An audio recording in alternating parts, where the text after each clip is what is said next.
بص، كون ان يكون لاعب في النادي الاهلي تخلف عن سفرية لأداء مباراة في دوري أبطال أفريقيا خارج مصر بدون إذن مسبق من النادي، دي كارثة في حدها.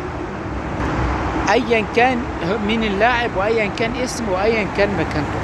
موضوع إن إمام عاشور تخلف عن سفرية النادي الأهلي للسفر لتنزانيا لمواجهة يانج أفريكان التنزاني بدون علم حد من الجهاز الفني والجهاز الإداري في النادي الأهلي، دي كارثة.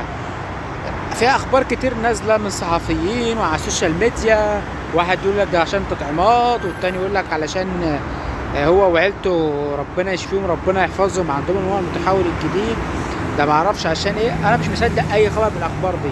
انا بس هصدق حاجه واحده بس، بيان رسمي ينزل من النادي الاهلي يوضح لنا احنا كجمهور ليه اللاعب تخلف عن السفريه، ولو اللاعب غلطان يتعاقب باشد العقوبه، والعقوبه ما تبقاش عقوبه ماليه بس.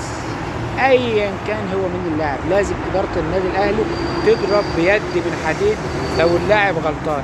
احنا صعدنا لنهائي دوري ابطال افريقيا في سنتين ورا بعض باحمد حمودي وميدو جابر، مش هيفرق معانا امام عاشور ولا غيره. النادي الاهلي فوق الجميع.